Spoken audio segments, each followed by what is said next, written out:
नमस्कार बच्चों, कैसे हैं आप लोग। उम्मीद करती हूँ सब अच्छे होंगे और अपने घर पर सकुशल होंगे, साथ ही अपनी पढ़ाई कर रहे होंगे क्योंकि आपके एग्ज़ाम्स आने वाले हैं। तो मैं आपको बता दूं कि इस वीडियो में आप पूरे चैप्टर को एक साथ पढ़ेंगे। जो वीडियोस मैंने पहले बनाई हैं उसमें चैप्टर एक साथ नहीं है, उसमें चैप्टर ब्रेक्स में है, लेकिन इस वीडियो में जो आप आगे वीडियोस देखेंगे उनमें आप पूरे चैप्टर को एक साथ ही पढ़ेंगे, जिससे कि आपको कहीं कुछ ढूंढना ना पड़े। तो पहले मैं जो है चैप्टर एक्सप्लेन कर रही हूँ इस वीडियो में। कुछ दिन के बाद मतलब जल्द ही आपको दूसरी वीडियो मिलेगी जिसमें चैप्टर 1 के क्वेश्चन आंसर सारे आप एक साथ देख पाएंगे और अपनी पढ़ाई ईजिली कर पाएंगे। तो चलिए स्टार्ट करते हैं इस वीडियो को आज के फर्स्ट चैप्टर से, मतलब साइंस के फर्स्ट चैप्टर से, दैट इज़ विज्ञान एवं तकनीकी के क्षेत्र में नवीनतम प्रगति। नवीनतम मीन्स होता है जो नई उपलब्धियां हैं, नई होने वाली उपलब्धियां हैं, उसके बारे में हम विज्ञान और तकनीकी क्षेत्र में उसको हम पढ़ेंगे। जैसा कि हम अपनी पिछली कक्षा मीन्स जो 7th क्लास में है, हम इसे शॉर्ट में पढ़ चुके हैं कि दैनिक जीवन में विज्ञान और तकनीकी और प्रौद्योगिकी का क्या उपयोग है। तो जैसा कि पहले भी है कि विज्ञान शोध से संचार, शिक्षा, अंतरिक्ष, चिकित्सा, कृषि, परिवहन, उद्योग, ऊर्जा आदि क्षेत्रों में विभिन्न विस्तार और विकास हुए हैं। तो उन्हीं का जो क्रमबद्ध अध्ययन है वो हम आज करेंगे। सबसे पहला टॉपिक है संचार के क्षेत्र में। संचार क्या होता है? सबसे पहला क्वेश्चन तो यही रेज होता है कि संचार क्या है। संचार मतलब अपनी बात को एक स्थान से दूसरे स्थान पे पहुंचाना। अब उसके क्या माध्यम है? पहले जो माध्यम थे वो हम आपको पहले ही बता चुके हैं। पहले जो माध्यम थे वो थे पत्रों के द्वारा, चिट्ठी के द्वारा या प्रशिक्षित कबूतरों के द्वारा हम अपनी बात को लिखकर एक स्थान से दूसरे स्थान पर पहुंचाते थे। लेकिन अब क्या है?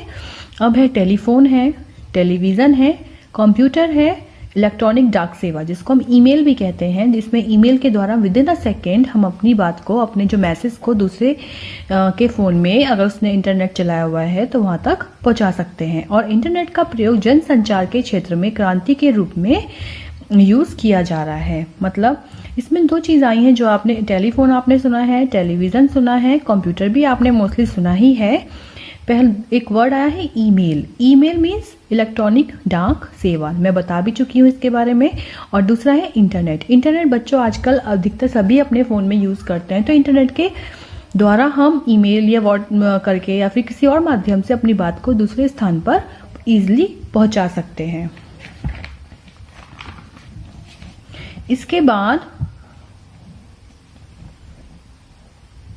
संचार के क्षेत्र में वीडियो कॉन्फ्रेंसिंग आई है। वीडियो कॉन्फ्रेंसिंग जो हो गई है आजकल बहुत ज़्यादा हो गई है।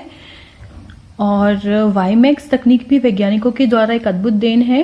3G एंड 4G नेट सेवा, आपने देखा होगा इंटरनेट किसी के फ़ोन में 3G चलता है, किसी के फ़ोन में 4G चलता है। तो ये जो 3G और 4G नेट सेवा है, इसके द्वारा भी हम अपनी बातों को आदान प्रदान संचार कर सकते हैं। दूसरा टॉपिक है शिक्षा में सूचना और संचार प्रौद्योगिकी, जिसको हम ICT कहते हैं, के क्षेत्र में। ICT means information and communications technology. Information means सूचना, कम्युनिकेशन मीन्स संचार एंड टेक्नोलॉजी मीन्स प्रौद्योगिकी। इसको हम ICT कह रहे हैं। शिक्षा के क्षेत्र में शिक्षा के स्तर को सुधारने के लिए ICT की योजना आरंभ की गई है, जो कि दिसंबर 2004 में स्टार्ट किया गया है। अब ये देखिए ICT किस चीज़ के लिए है? शिक्षा के स्तर को सुधारने के लिए।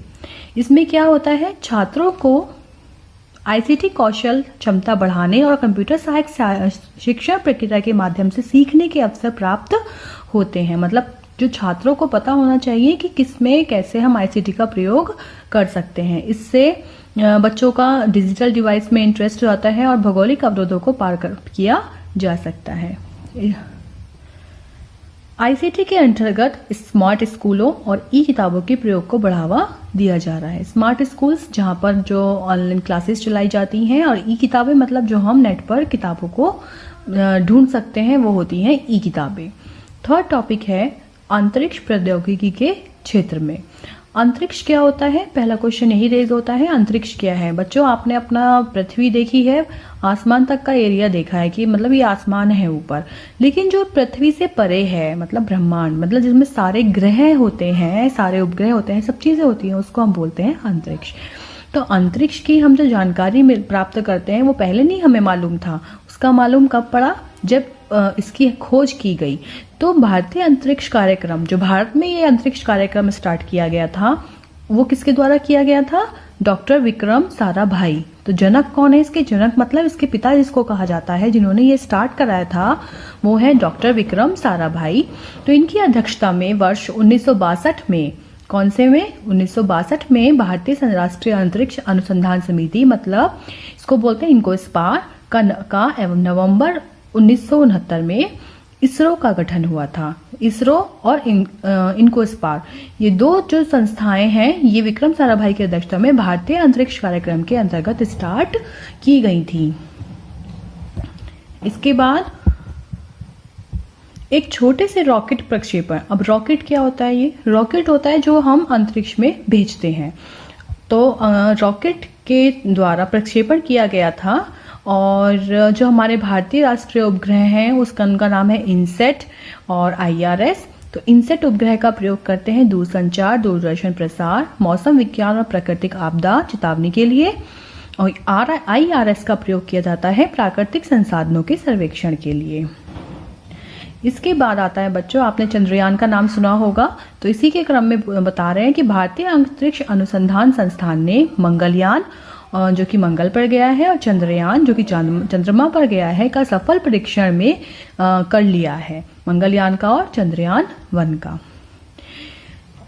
थोड़ी सी अदर जानकारी है इसमें जो कि बहुत यूजफुल है और जीके से रिलेटेड है, कि अंतरिक्ष में पहुंचने वाला प्रथम व्यक्ति कौन था? Yuri Gagarin. अंतरिक्ष में जाने वाले प्रथम भारतीय कौन थे? राकेश शर्मा। प्रथम महिला अंतरिक्ष यात्री भारत की कल्पना चावला, और भारत का प्रथम चालक रहित विमान, ये है लक्ष्य। ये 4 चीजें बच्चों जो आपको लर्न करनी है और बहुत ही इंपॉर्टेंट है। 4th टॉपिक है इसका, रक्षा एवं प्रतिरक्षा के क्षेत्र में। रक्षा एवं प्रतिरक्षा मतलब कि दूसरी तरह अपने को हम कैसे, अपने देश को हम कैसे बचा सकते हैं, क्या हमारा संगठन वो है, रक्षा प्रणाली है, क्या नीतियां हैं, इसके बारे में हम पढ़ेंगे।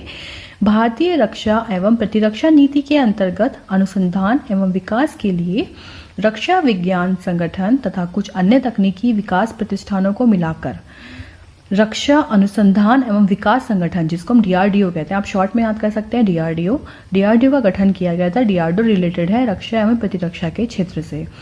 DRDO का गठन किया गया है। सतह से मारने वाली जो पृथ्वी मिसाइल है, ये सतह से सतह पर मार करती है। इसके बाद एक अर्जुन है। अर्जुन क्या है? अत्याधुनिक प्रणालियों से युक्त मुख्य युद्धक टैंक। ये है युद्धक टैंक, जिसको अर्जुन का नाम दिया गया है। जो सतह से सतह पर मारती है उसको पृथ्वी का नाम दिया गया है। विमानों के लिए फ्लाइट सिमुलेटर, चालक रहित लक्ष्य भेदी विमान, बैकून बैरेज प्रणाली आदि DRDO की मुख्य नवीनतम उपलब्धियां हैं। देखिए ये फोटो है डॉक्टर APJ अब्दुल कलाम का, जो हमारे बहुत ही प्रतिष्ठित हैं और राष्ट्रपति भी रहे हैं हमारे देश के। तो इनको हम मिसाइल मैन के नाम से जानते हैं। वो क्यों जानते हैं मिसाइल मैन के नाम से, ये हम पढ़ेंगे। पूर्व राष्ट्रपति डॉक्टर APJ अब्दुल कलाम ने 1998 में पोखरण में द्वितीय परमाणु परीक्षण किया था, मतलब उसमें बहुत महत्वपूर्ण भूमिका निभाई थी द्वितीय परमाणु परीक्षण में पोखरण में सन 1998 में। इन्हें बैलिस्टिक मिसाइल और प्रक्षेपण यान या प्रौद्योगिकी के विकास कार्यों के लिए भारत में मिसाइल मैन के रूप में जाना जाता है। तो भारत के मिसाइल मैन कौन है? Doctor APJ Abdul Kalam. चिकित्सा के क्षेत्र में, चिकित्सा के क्षेत्र में जैसा कि हम पहले भी बता चुके हैं कि चिकित्सा के क्षेत्र में पहले इतने विकास नहीं थे जितने कि अब हो गए हैं पहले। लेकिन अभी जो मीडियम फेज चली है उसमें हम स्कैनर का प्रयोग करते थे, एक्सरे का प्रयोग करते थे, एंडोस्कोपी का प्रयोग करते थे। लेकिन अभी वर्तमान समय में इतनी बीमारियां होने लगी हैं, इतनी घातक बीमारियां होने लगी हैं कि इन सब का प्रयोग भी व्यर्थ जा रहा है। व्यर्थ मीन्स बेकार जा रहा है।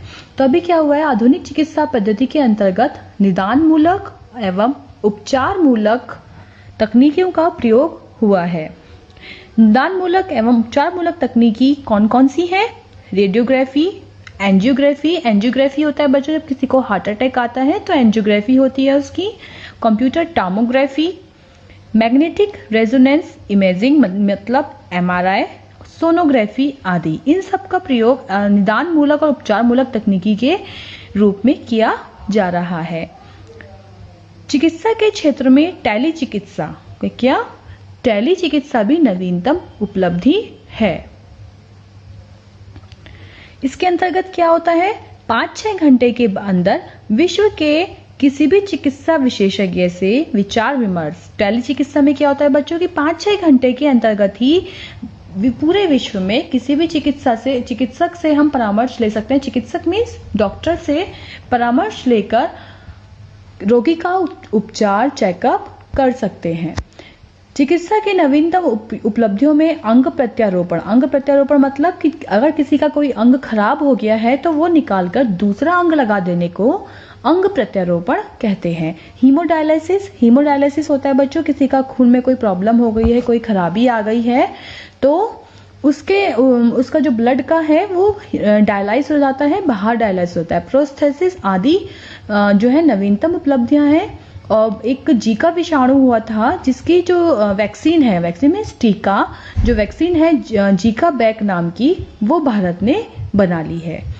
इसके बाद है 6 कृषि के क्षेत्र में आधुनिक उपकरणों, उन्नतशील बीजों, उर्वरकों और पर्याप्त सिंचाई के साधनों के प्रयोग से कृषि उपज बढ़ाने में पर्याप्त सफलता प्राप्त हो चुकी है। और इसी के द्वारा हरित क्रांति, पीली क्रांति, भूरी क्रांति, इन सबको क्रांतियों को रखा गया है, जिससे कि हमारे इस क्षेत्र में क्रांतिकारी सफलता प्राप्त हुई है। अभिनव कृषि माने बहुत अच्छी कृषि के अंतर्गत क्या क्या हुआ है, जैव पीड़क कीट नियंत्रण विधि एवं नाइट्रीकरण निरोधक का प्रयोग हुआ है। कृषि के क्षेत्र में सौर ऊर्जा में सूर्य से प्राप्त होने वाली ऊर्जा का प्रयोग भी हो रहा है, जिससे कि बिजली की बचत होती है, क्योंकि हम सूर्य से ही ऊर्जा को प्राप्त कर लेते हैं। वहाँ और जहाँ जल की उपलब्धता का अभाव है, मतलब जहाँ जल की बहुत कमी है, वहाँ क्या हो रहा है, वहाँ छिड़काव तंत्र एवं ड्रिप तंत्र विधि का प्रयोग होता है। इसके बाद आता है 7 परिवहन के क्षेत्र में क्या हुआ है बच्चों, परिवहन जैसा कि हम पहले ही बता चुके हैं कि एक स्थान से दूसरे स्थान पर जाना। तो परिवहन के क्षेत्र में क्या हुआ है, पहले क्या था, उससे पैदल जाते थे, बैलगाड़ी से जाते थे, लेकिन अभी क्या है, रेल का निर्माण हो गया है, सड़क है, जल और वायु परिवहन है। इन सब के द्वारा एक स्थान से दूसरे स्थान पर चंद घंटों में पहुंचा जा सकता है, जहां पहुंचने में पहले बहुत दिन लगा करते थे। और परिवहन के क्षेत्र में जो नवीनतम तकनीकी आई है वो क्या क्या आई है, नवीनतम माने आधुनिक तकनीकी जो आई है, metro rail, bullet train, mono rail आदि जो है वो नवीनतम तकनीकी आई है। इसके अलावा प्रदूषण से बचाने के लिए, ये सब तो प्रदूषण जो होते हैं आजकल के, इसमें पेट्रोल डलता है, प्रदूषण होता है, लेकिन प्रदूषण से बचाने के लिए ई रिक्शा का प्रयोग हुआ है। इसके अलावा सीएनजी गाड़ियाँ जो नेचुरल गैस होती है, सीएनजी हमारी नेचुरल गैस भी है, इन गाड़ियों का प्रयोग होने लगा है। रेलों की स्पीड बढ़ाकर रेल यातायात को नवीन रूप देने का प्रयास भी किया जा रहा है। इसके बाद आता है आपका विनिर्माण के क्षेत्र में। अब ये विनिर्माण क्या होता है, ये तो पहली बार आपने शायद ये टर्म सुनी होगी। तो विनिर्माण क्या है, विनिर्माण होता है बच्चों, कोई भी अगर वस्तु है, वी मीन्स वस्तु, कोई भी अगर वस्तु है वो बन रही है तो पहले उसके लिए कच्चे माल की आवश्यकता होती है। कच्चे माल को मूल्यवान उत्पाद में परिवर्तित कर अधिक मात्रा में वस्तुओं के उत्पादन को विनिर्माण या वस्तु निर्माण कहा जाता है। मतलब कच्चे माल को मूल्यवान उत्पादन में बदल दिया और वस्तु का निर्माण कर दिया, तो इसी को कहते हैं विनिर्माण या वस्तु निर्माण।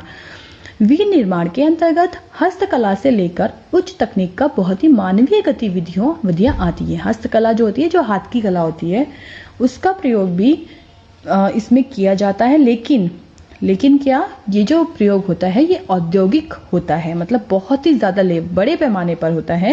इसमें कच्चा माल बड़े पैमाने पर तैयार माल में बदला जाता है, क्योंकि औद्योगिक उत्पादन होता है तो बड़े पैमाने पर किया जाता है। विनिर्माण से तैयार माल उपभोक्ताओं द्वारा उपयोग किया जाता है। जो माल है वो किसने उपयोग किया, उपभोक्ताओं ने। तो ये होता है विनिर्माण। इससे रोजगार सृजन को बढ़ावा देने में काफी हद तक सफलता प्राप्त हुई है। नवा टॉपिक है उद्योगों के क्षेत्र में विज्ञान और तकनीक।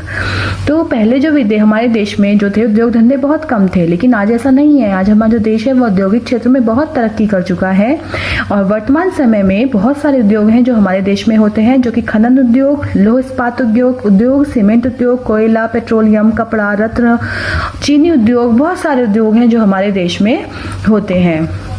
बच्चों अब आप देखते हैं कारखाने जो है ONGC का आपने नाम सुना होगा, ऑयल पेट्रोलियम उद्योग के कारखाने हैं।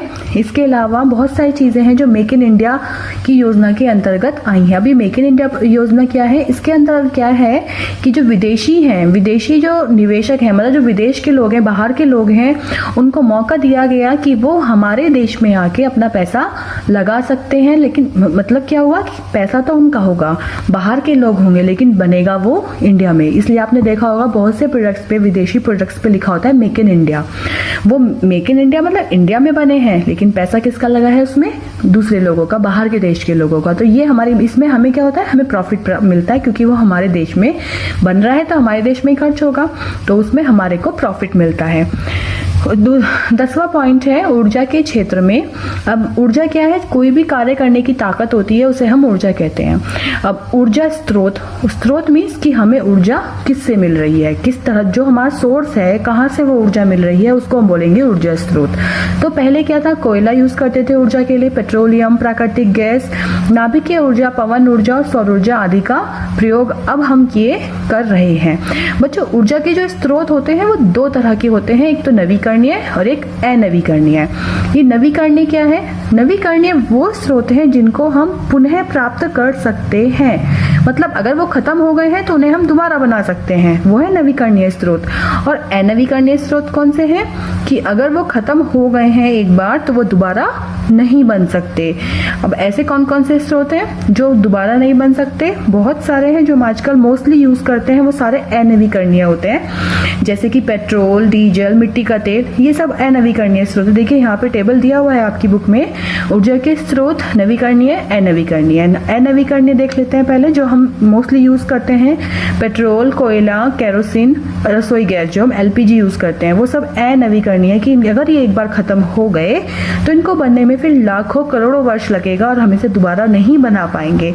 और नवीकरणीय स्रोत सूर्य, पृथ्वी, वन, जल, जैव, पवन, ये सब ऐसे ऊर्जा के स्रोत हैं। पवन ऊर्जा, सौर ऊर्जा, पृथ्वी की ऊर्जा, वन, जल ऊर्जा, जैव ऊर्जा, जो एक बार खत्म हो जाए तो दोबारा बना लो उसको। तो ये सब है नवीकरणीय स्रोत। इसके बाद आता है बच्चों व्यापार एवं वाणिज्य। व्यापार क्या है, आपने व्यापार तो सुना होगा। अब देखिए व्यापार का अर्थ बहुत, इन दोनों में बहुत थोड़ा सा डिफरेंस है। व्यापार का अर्थ है क्रय और विक्रय, और वाणिज्य का अर्थ है धन प्राप्ति के उद्देश्य से वस्तुओं का क्रय विक्रय। व्यापार तो है क्रय विक्रय, उसमें धन का प्राप्ति का उद्देश्य कहीं नहीं आता है, लेकिन जो वाणिज्य है वो है धन प्राप्ति के उद्देश्य से वस्तुओं का क्रय विक्रय। और क्रय विक्रय होता क्या है, क्रय मतलब किसी चीज को खरीदना और विक्रय मतलब किसी चीज को बेचना। तो ये है व्यापार। आरंभ में क्या था, शुरुआत में मतलब कि पहले जो कैसे करते थे व्यापार कि वस्तु के बदले वस्तु देते थे, कि मतलब पहले एक सामान लिया दूसरा सामान दे दिया। फिर क्या हुआ, वस्तुओं के बदले धातु देने लग गए। अब क्या है, वस्तुओं के बदले मुद्रा देते हैं। मुद्रा मतलब पैसा, रुपया देते हैं। और अभी क्या चल रहा है, आधुनिक युग में बिल्कुल क्या चलता है, क्रेडिट कार्ड। क्रेडिट कार्ड होता है बच्चे, एक छोटा सा ऐसे ATM कार्ड होता है, ऐसे ही क्रेडिट कार्ड होता है। देखो यहाँ पे ये बना हुआ है, क्रेडिट कार्ड मशीन है, ये क्रेडिट कार्ड है। यहाँ पे स्वाइप करो इसको, इस मशीन में लगाओ और ये अपने आप ही इसमें जो बैलेंस होता है, ऑनलाइन बैलेंस, उसमें से ये कट कर लेता है। यहाँ पे हमें इसका पिन एंटर करना होता है। ठीक है बच्चों, बहुत सी आपने कंपनी के नाम सुने होंगे, फ्लिपकार्ट, स्नैपडील, अमेजॉन, ये सब ई-कॉमर्स कंपनियां होती हैं जो कि ऑनलाइन शॉपिंग करती हैं। इन पे सामान होते हैं, आप कुछ भी ऑनलाइन शॉपिंग कर सकते हैं। इसके बाद आता है ई गवर्नेंस के क्षेत्र में भी। ई गवर्नेंस क्या होता है, ई गवर्नेंस होता है कि सरकार की आम नागरिकों के लिए उपलब्ध सुविधाओं को इंटरनेट के माध्यम से उपलब्ध कराना।